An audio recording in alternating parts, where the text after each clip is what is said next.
도와도록 하겠습니다. 내가 이방인인 너에게 말하노라. 내가 이방인의 사도인 만큼 내 직분을 영광스럽게 여기노니 아무쪼록 시기하게 하여 그들 중에서 얼마를 구원하려 함이라. 그들을 버리는 것이 세상의 화목이 되거든 그 받아들이는 것이 죽은 자 가운데서 살아나는 것이 아니면 무엇이리요?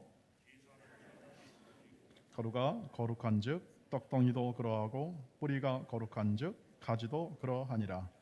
또 한 가지가 얼마가 꺾였는 또한 가지 얼마가 꺾였는데요. 돌 감람나무인 내가 그들 중에 접붙임이 되어 참 감람나무 뿌리에 진액을 함께 받는 자가 되었은즉 아들을 향하여 자랑하지 말라. 자랑할지라도 내가 뿌리를 보존하는 것이 아니요 뿌리가 너를 보존하는 것이니라. 그러면 내 말이 가지들이 꺾인 것은 나로 접붙임을 받게 하려 함이라 하리니 옳도다. 그들은 믿지 아니함으로 꺾이고 너를 믿음으로 섰느니라. 높은 마음을 품지 말고 도리어 두려워하라. 하나님이 원 가지들도 아끼지 아니하셨은즉 너도 아끼지 아니하시리라. 그러므로 하나님의 인자하심과 준엄하심을 보라. 넘어지는 자들에게는 준엄하심이 있으니 너희가 만일 하나님의 인자하심에 머물러 있으면 인자가 너희에게 있으리라. 그렇지 않으면 너도 찍히는 바 되리라. 23절 24절 같이 씁니다. 그들도 믿지 아니하는데 머무르지 아니하면 접붙임을 받으리니 이는 그들을 접붙일 능력이 하나님께 있습니다. 내가 원 돌 감람나무에서 찍힘을 받고 본솔 거슬려 좋은 감람나무에 접붙임을 받았으니 원 가지인 이 사람들이야 얼마나 더 자기 감람나무에 접붙이심을 받으랴. 아멘. 지난 시간까지는 우리가 유대인들 이스라엘 백성들의 실패가 현실적인 이 실패가 영원한 실패가 아니라 잠깐 넘어지며 다시 하나님의 약속에 따른 신실함, 하나님의 신실하신 약속을 따르는 하나님의 의가 결국 나타나 회복시킬 것이다 하는 것을 우리가 함께 나눠서 하나님의 신실하신 약속에 그 충만한 은혜를 우리가 확인했습니다. 오늘은 그러면 이방인들과의 관계, 이 유대인들은 실패하고 있는데 구원을 받는 이방인들은 어떤 관계 속에서 지금 함께 하고 있는가, 하나님의 인도하심을 받고 있는가를 바울이 설명합니다. 이것을 이해하는 것이 중요한 이유는 우리도 이방인으로서의 조건과 신분을 가지고 예수를 믿고 있기 때문에 그렇습니다. 여기서 이방이라는 것은 하나님의 선택된 구약의 백성인 이스라엘 백성을 원래 하나님의 백성으로 그렇게 선택하셨고 그 외에 있는 모든 열방에 있는 사람들을 이방인이라고 그렇게 칭했습니다. 그 칭함 속에 결국 역사의 흐름을 따라 오늘 우리도 그렇게 불림을 받는 사람들로 있기 때문에 오늘 이 하나님이 그 이방인에 대하여 어떤 대우, 어떤 생각을 가지고 있는지에 대해서 바울의 증언을 살펴보므로 은혜를 나누고자 합니다. 16절, 17절 말씀 보니까 우리가 어떤 존재가 되었는지에 대해서 얘기해 줍니다. 그래서 이제 이방인을 설명할 때 나오는 이야기인데 16절을 보십시오. 제사하는 처음 익은 곡식가루가 거룩한즉 떡덩이도 그러하고 뿌리가 거룩한즉 가지도 그러하니라. 또한 가지 얼마가 꺾이었는데 돌 감람나무인 내가 그들 중에 접붙임이 되어 참 감람나무 뿌리에 진액을 함께 받는 자가 되었다라고 말을 합니다. 돌 감람나무와 참 감람나무, 그 다음에 접붙임 이런 단어를 써서 설명을 하고 있습니다. 감람나무는 그 당시 이스라엘의 아주 보편적이고 가장 흔하고 또 가장 또 중요한 그러한 나무였고, 그 참 감람나무는 진짜 감람나무에 좋은 열매를 맺는 것이고, 돌 감람나무는 별로 열매가 없는, 모양은 있지만 별로 쓸모가 없는 그런 기능을 하는 감람나무로 알려져 있습니다. 참 감람나무는 여기서 뭘 의미하냐면 결국 하나님의 모든 계획과 목적과 은혜를 의미해주고 있고, 그리고 그 뿌리로부터 나오는 진액을 받아 거룩함에 이르는 열매를 맺는 자들이 곧 우리 이방인들이고 예수를 믿게 된 자들이다 하는 사실을 얘기를 해주고 있습니다. 그런데 원태생은 돌감람나무인데 그 돌감나무 가지가 이제 참감람나무에 접붙임이 되었다라고 말을 합니다. 그래서 원가지가 이스라엘 백성이었고 이 원가지가 꺾이고 그리고 돌감람나무에 가진 이방인들이 구원에 함께 참여하는 것을 이 나무를 통해서 설명을 해주고 있는 것이죠. 그래서 근본적으로 이 모든 것을 누가 이루시는가 이렇게 이 거룩한 이 뿌리의 접붙임을 통해서 거룩한 열매를 맺는 참 감람나무의 그 효력과 그 권능과 그 모든 영양, 충만 이런 것들을 얻는 것은 기본적으로 하나님께 있다는 사실을 얘기합니다. 23절 말씀을 보시죠. 그들도 믿지 않은데 머무르지 아니하면 접붙임을 받으리니 이는 그들을 접붙이실 능력이 하나님께 있음이라 얘기합니다. 하나님이 접붙이시죠. 그래서 요한복음 15장에 보면은 포도나무와 가지 비유를 통해서 그 관계를 설명하고 있는데 하나님께서 농부가 되고 예수님께서 포도나무가 되고 그리고 우리는 가지로 이렇게 표현하는 것을 신약성경에서 볼 수가 있습니다.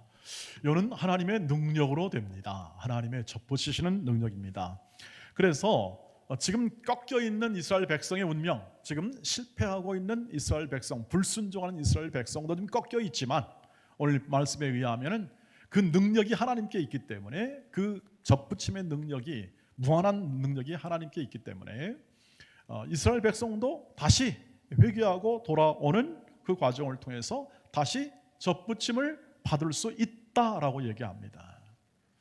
뭘 의미하여 이런 얘기를 하냐면 바로 이 모든 것은 전부 하나님의 능력에 의하여 이루어지고 있고 하나님의 인도하심과 하나님의 친히 행하심에 의하여 되고 있다라는 것을 얘기하고 있는 거죠.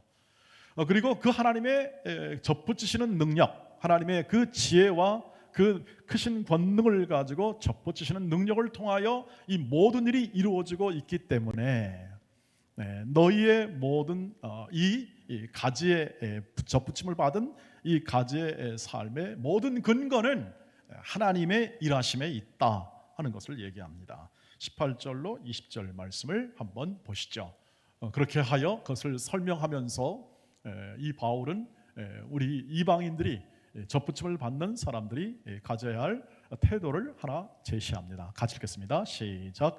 그 가지들을 향하여 자랑하지 말라. 자랑할지라도 내가 뿌리를 보존하는 것이 아니요 뿌리가 너를 보존하는 것이니라. 그러면 내 말이 가지들이 꺾인 것은 나로 접붙임을 받게 하려 함이라 하리니 20절 옳도다. 그들은 믿지 아니함으로 꺾이고 너는 믿음으로 섰느니라. 높은 마음을 품지 말고 도리어 두려워하라 라고 말을 합니다. 그러니까 원 가지가 꺾여서 이제 이스라엘 백성이 이렇게 실패하고 불순종할 때 그 문으로 이방인이 들어왔다고 말씀을 드렸습니다. 이것은 들어온 것은 이방인이 무슨 능력과 자격이 있는 게 아니라 하나님의 능력과 하나님의 은혜로 이들이 들어오게 되었고 이들이 모든 구원의 풍성한 열매를 맺게 되었다. 그래서 뿌리가 거룩하다. 너희는 원래 거룩한 백성이 아니었다. 그런데 뿌리가 거룩하기 때문에 거룩한 열매를 맺는 백성으로 은혜로 되었다라는 것을 얘기해주고 있는 거죠. 그래서 일관되게 바울의 증언은 뭐냐면 너희의 된 것은 너희의 모든 힘과 조건으로 된 것이 아니라 하나님의 은혜를 기반으로 하여 이 모든 것이 선물로 왔다. 그 다시 말하면 아무런 조건과 제시 없이 모든 것이 은혜로 그 다음엔 값없이 주어졌다 하는 것을 얘기를 합니다. 그러니까 너희는 자랑할 것도 없다. 너희는 주장할 것도 없고 너희는 실망할 것도 없고 너희가 갖는 마음은 저는 오히려 원 가지들을 보고 야 너희는 잘못했지. 너는 꺾였지. 야, 너 꺾인 자리로 내가 돌아왔으니까 하나님이 나를 더 소중히 여겨. 그런 거 아니라는 거죠. 오히려 두려워하고 겸손해야 하고 그리고 하나님의 그 은혜의 큰 능력과 그 은혜의 풍부하심을 알아 그 삶을 겸손하고 온유하게 열매 맺는 삶으로 살아가라 하는 그러한 당부를 하게 됩니다. 그래서 바울이 꼭 얘기하고 싶은 건 그것입니다. 이 모든 것은 하나님의 은혜로 되었다. 하나님의 은혜의 능력과 그 은혜의 크심을 너희가 알아야 한다. 그렇지 않으면 늘 너희는 이 하나님의 그 일하심을 바라보지 못하고 그 은혜의 역사하심을 바라보지 못할 때 너희는 현실을 바라보게 되고 또 사람들을 바라보게 되고 조건이 채워지지 않으면 불만족하게 되고 모든 여건 속에서 오히려 네 자신에 대한 실망, 네 자신에 대한 또 주위의 환경에 대한 불만 이런 것들을 통해서 오히려 믿음이 정체가 되고 오히려 불순종하는 삶의 그 내용으로 더 갈 수밖에 없는 연약함이 있다는 사실을 알게 하는 거죠. 그래서 오늘 에베소서 2장 8절 9절에서 바울이 의미한 말을 하나님의 은혜의 풍성함에 풍성함에 대해서 이렇게 이야기합니다. 같이 읽겠습니다. 시작. 너희는 그 은혜에 의하여 믿음으로 말미암아 구원을 받았으니 이것은 너희에게서 난 것이 아니요 하나님의 선물이라. 행위에서 난 것이 아니니 이는 누구든지 자랑하지 못하게 함이라. 아멘. 비교하거나 혹은 또는 서로 자신의 모든 또 이렇게 나은 점에 대하여 그렇게 자랑하는 그런 그 믿음이 아니라 나는 하나님의 은혜로 된 사람입니다.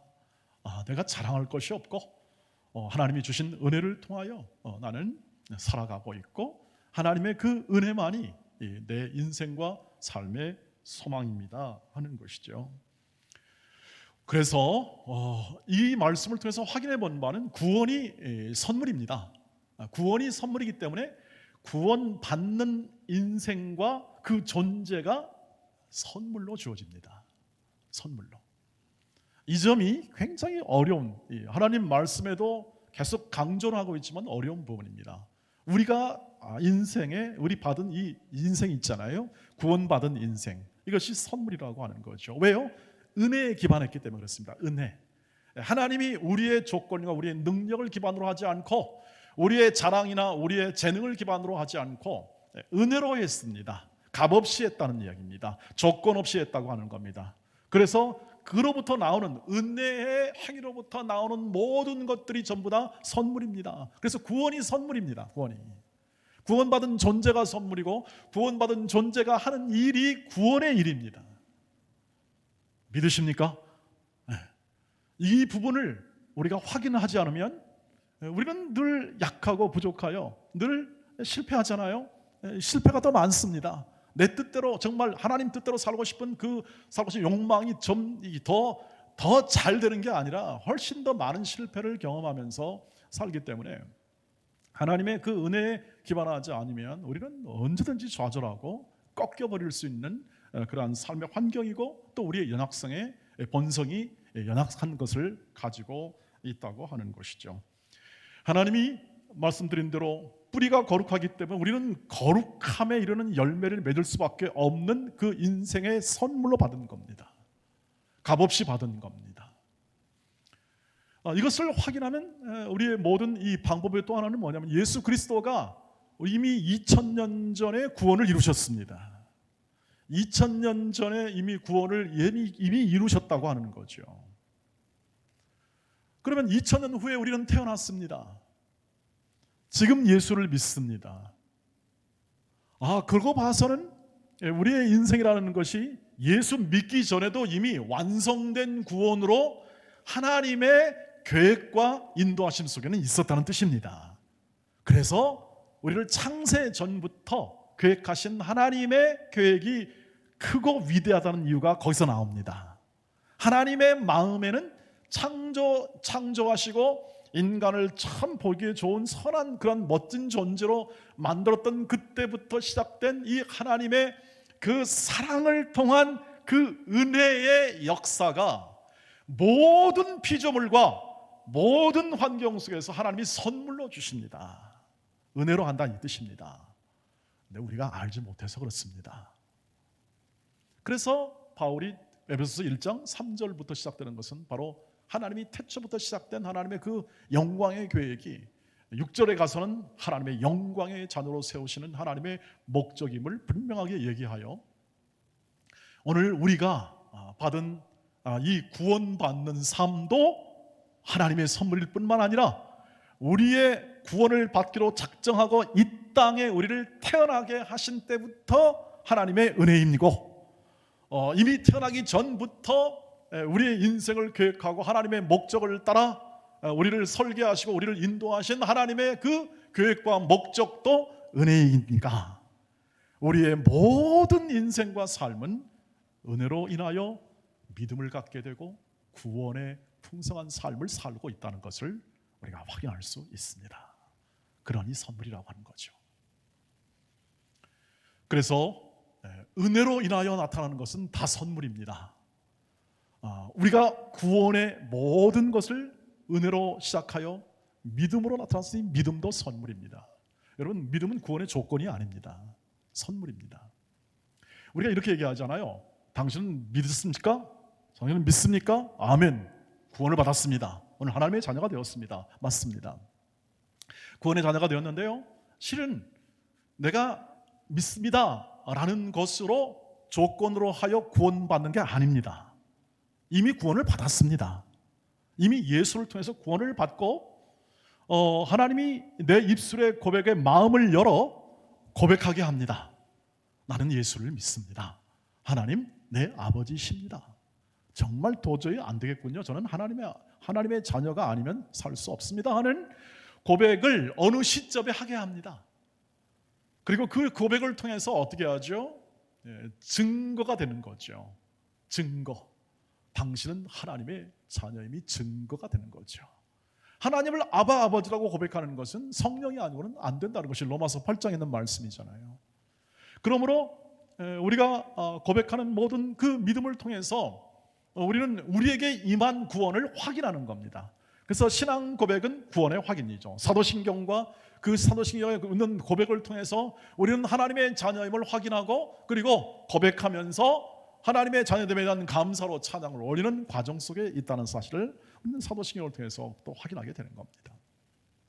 그러니 구원이라는 것은 단순히 믿습니다 함으로 딱 구원이 이루어지는 것도 구원의 부분이지만, 구원이라는 것은 창세전부터 시작하여 하나님이 계획하시고 목적하시고 어느 날 부르시고 어느 날 우리를 칭히 거룩하다 의롭게 여기시고 우리를 하나님의 자녀 삼으시고 믿음을 주시고 그 다음에 거룩하게 커가게 하시고, 다 거룩의 구원의 내용입니다. 커가게 하시고 그리고 영화롭게 하셔서 우리를 영광의 자리로 세우는 모든 전 과정을 우리는 구원이라고 하고, 이것은 말로 다할 수 없는 풍성한 하나님의 은혜로부터 출발하여 우리의 삶 가운데 선물로 주어집니다.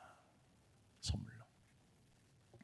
그래서 구원은 하나님의 선물이다 하는 그러한 바울의 설명이 오늘 우리에게 전달되고 있는 것이죠.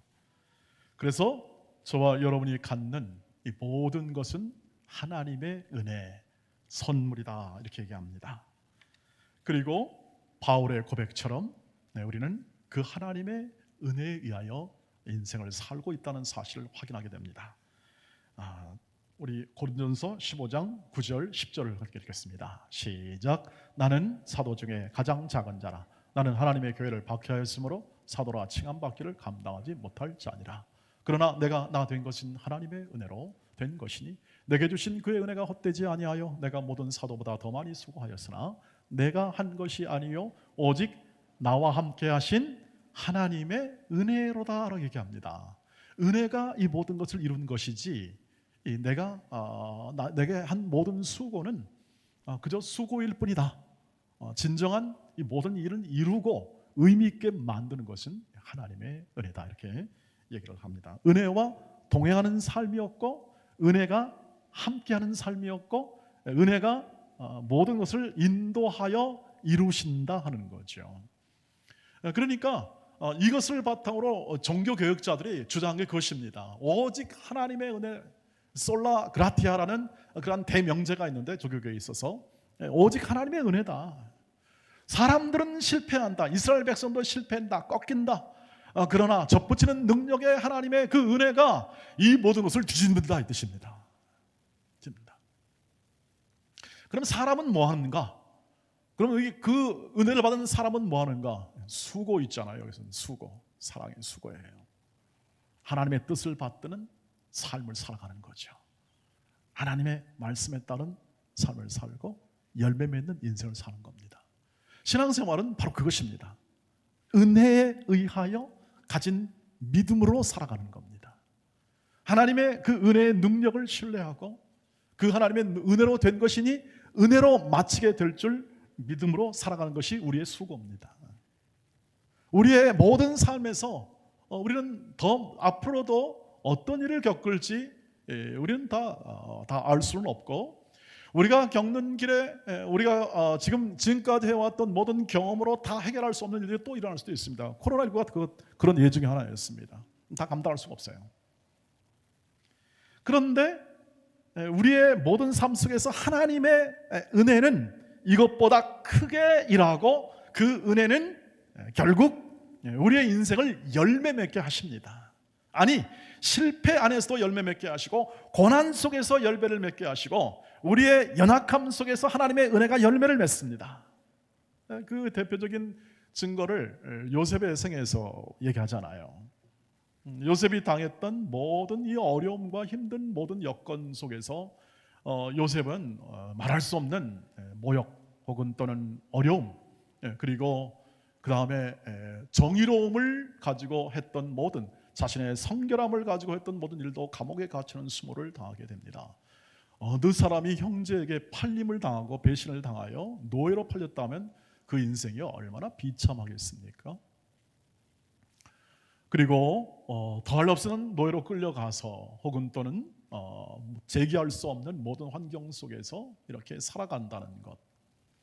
여러분, 요셉의 생애를 보면 딱 이렇게 성경을 보면 이런 얘기 있습니다. 요셉에게 하나님의 인자와 은혜가 더하더라 되어 있습니다. 그 은혜가 일하는 겁니다. 그 은혜가요, 이 실패, 모욕, 그 다음에 갇힘, 이 상황 속에서 일합니다. 일하고 결국 어떻게 하죠? 요셉을 총리까지 혹은 애굽을 구원합니다. 애굽을 구원해요. 그 다음에 애굽만 구원하는 게 아니라 함께한 그 은혜가 요셉을 통해서 형들과 가문을 구원합니다. 형들은 팔았습니다. 얼마나 수치스러울까요, 여러분? 그건 일평생 남지 않겠습니까? 팔고 그리고 나중에 요셉이 총리가 되니까 두려워 벌벌 떨었습니다. 이건 보복 걱정했는데 요셉이 이렇게 말합니다. 형들이요, 두려워하지 마십시오.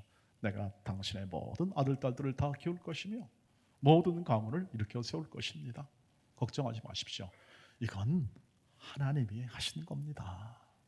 이렇게 얘기를 합니다. 하나님이 하시는 겁니다. 무슨 말입니까? 그 모든 어려움, 고난, 모든 실패 속에서 하나님이 다 구원하십니다. 형들도 구원해요. 형들도.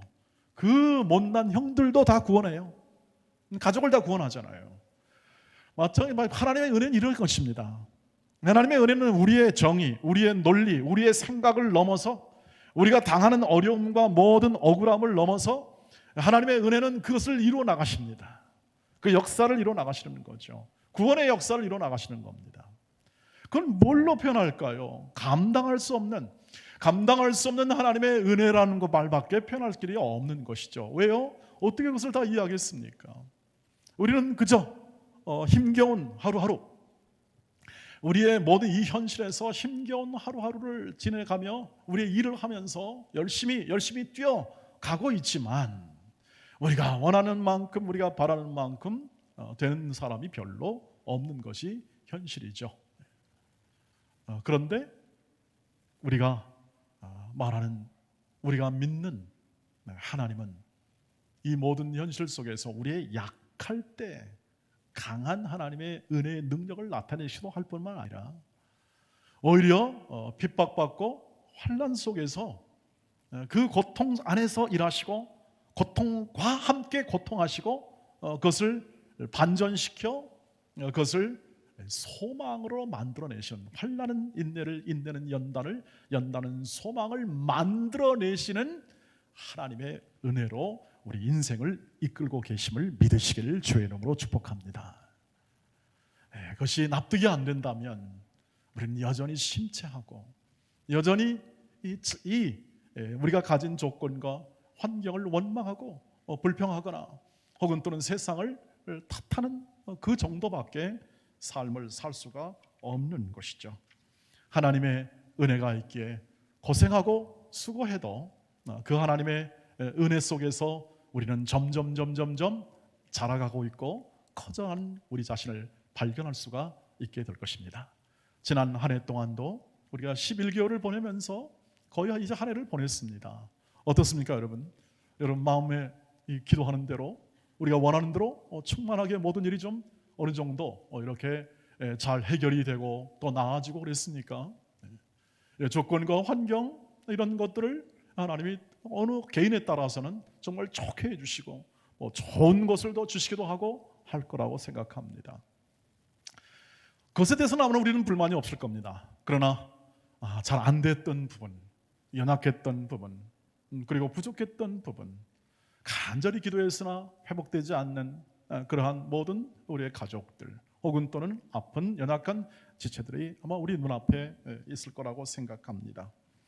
오늘 우리가 그것을 바라볼 그런 이 모든 환경 속에서 우리의 눈을 들어 우리를 은혜로 인도하시는 하나님의 그 은혜의 능력 앞에 여러분의 소망을 두시고 여러분 마음의 회복과 그리고 온전함에 이 모든 일을 이루시기까지 오늘도 우리와 함께 기도하시고 탄식 가운데 함께 하시는 하나님의 은혜를 마음으로 채워 가시기를 주의 이름으로 축복합니다. 하나님만이 하십니다. 그래서 우리가 오늘도 엎드리는 것이고 오늘 찾아옵니다. 하나님만이 하십니다. 하나님의 능력과 그 은혜만이 우리를 이 세상이 줄 수 없는 모든 이 하나님의 크신 은혜를 따라 이 세상이 절대 만들어낼 수 없는 평강과 우리에게 향한 하나님의 위대한 사랑을 물붓듯 부어 주시는 것이죠. 16강의 기적 여러분 어떻습니까? 대한민국 너무 좋죠? 네. 그런데 어떻게 그게 사람의 뜻으로 됐을까요? 네. 그렇게 인터뷰를 하더라고요. 야, 우리 정말 노력을 많이 했습니다. 1%의 기적을 위해서 최선을 다했습니다. 그렇게 얘기하더라고요. 그렇게만 됐을까요? 인터뷰한 사람들 얘기를 들어보십시오. 하늘이 도우셨다 이렇게 얘기하잖아요. 하늘이 좋으셨다. 왜냐하면 잘 찬다고 되는 게 아니에요. 잘 찬다고 우루과이가 가나하고 하여튼 잘했어요. 거기서 또 해가지고 그것도 잘했어 된 거죠. 거기도 비하인드 스토리 들어보니까 또 거기도 또 사연이 있더라고요. 사연이 그 한 선수가 굉장히 좀 건방지게 해가지고 이 가나 선수들과 백성들이 말이죠 불만이 좀 있었습니다. 그러니까 어쨌든 그렇게 되어서 또 그렇게 되었답니다. 그래가지고 또 했는데 진짜 기적처럼 16강을 이루는 감동을 받았다. 다른 나라에서는 축구 잘하는 나라에서는 16강 너무 당연한 거다 뭐 이렇게 생각하는데 우리는 우리의 모든 형편과 처지가 그러니까 16강에 들은 그런 것도 마음에 괜찮고 거기 보니까 얼마나 감동을 받았는지 눈물도 흘리고 그러는 것을 볼 수 있습니다. 근데 한 선수가 그런 고백을 한 거죠. 하늘이 우리를 도왔습니다. 그렇습니다. 우리도 열심히 했습니다. 그러나 이 모든 것을 이루는 것은 하늘의 도움이 있었기 때문에 우리가 16강 갔습니다는 고백을 하더라고요. 이 고백이 바로 우리보다 뛰어난 우리보다 훨씬 크고 넓은 하나님의 일하심이 담긴 그러한 그분이 믿었는지 안 믿는지 알 수 없지만 바로 하나님의 일하심의 하나의 증거가 되리라고 생각합니다. 그렇습니다. 우리는 참 연약합니다. 하나님의 은혜를 알다가도 그리고 또 하나님의 그 일하심을 이게 주목하다가도 또 눈을 돌려 나를 바라보고 세상을 바라보고 침체합니다. 그러나 그 안에서 하나님이 일하십니다. 그 안에서 하나님이 당신의 뜻을 이루십니다. 강하고 모든 것을 커버할 수 있고 모든 것을 다 이것을 다 컨트롤할 수 있는 상황 속에서 하나님이 그 은혜를 이루시는 것이 아니라 우리 같이 연약하고 부족하고 또 넘어지고 또 우리가 부족하지만 그러나 하나님께서는 우리를 붙드시고 우리를 하나님이 목적한 자리까지 끝까지 이루실 우리에게 소망을 주십니다. 그 소망을 따라서 오늘도 다시 또 일어서는 것이죠. 우리 올해 안에 좀 부족했습니다만 그러나 또 우리에게는 허락된 시간, 하나님의 은혜의 시간입니다. 다 선물이니까 하나님의 은혜의 시간이 또 주어집니다. 또 주어지고 우리에게 허락된 생명의 시간들이 계속 주어집니다. 날이 주어지고 시간이 주어집니다. 하나님의 은혜의 선물입니다. 일상이 하나님의 선물입니다. 그리고 그 일상을 가치 있게 사시기를 주의 이름으로 축복합니다. 은혜에 대한 가치, 좋은 선물을 주었는데 하나님이 선물로 주었는데 그 선물을 값으로 따지지 마시기를 바랍니다. 선물을 이렇게 제가 제 아내에게 선물을 했지 않습니까? 꽃을 이렇게 나이에 맞게 선물을 했습니다. 굉장히 꽃이 많았습니다. 집에 갔더니 여보, 물어볼 게 있다는 거죠. 이거 얼마예요? 그때 제 기분은 어떻게 되겠죠? 하나님이 주신, 여러분, 하나님은 선물로 주었습니다. 야, 너 보고 뭐 노력하는 거 아니다. 너 보고 뭐 잘나가는 거 아니다. 너는 하나님의 자녀답게만 살아다오. 하나님의 자녀의 명예에 합당한 그런 책임을 갖다 하고, 이런 주문이거든요. 이건 원함이거든요. 우리 하나님 아버지시니까요. 값으로 따질 문제가 아니고 우리가 어떤 계산으로 따질 문제가 아니라 하나님의 그 안에 담긴 그 사랑의 크기의 넓이, 그 은혜의 풍성함, 구원의 큰 계획과 목적, 이런 것들을 바라보며 경탄하고 하나님의 경의에 찬 마음을 가지고 두렵고 떨림, 즉 경외함으로 여러분의 구원을 이루시고 선물로 주신 이 일상을 가치 있게, 보람차게, 힘차게, 경건하게, 튼튼하게 살아가시기를 주의 이름으로 축복합니다. 기도하겠습니다. 자비하신 하나님, 은혜에 풍성하신 하나님, 이 모든 것을 은혜로 선물로 주신 하나님의 큰 은사를 따라 오늘도 하나님의 은혜에 합한 최선을 다하고 신실하고 경건하고 거룩한 인생을 살아가도록 성령 하나님 저희들에게 힘을 주시고 지혜를 주시고 다시 일어서게 하시고 걸어가게 하시고 전진하게 하시고 부응하게 하옵소서. 예수님의 이름으로 기도하옵나이다. 아멘.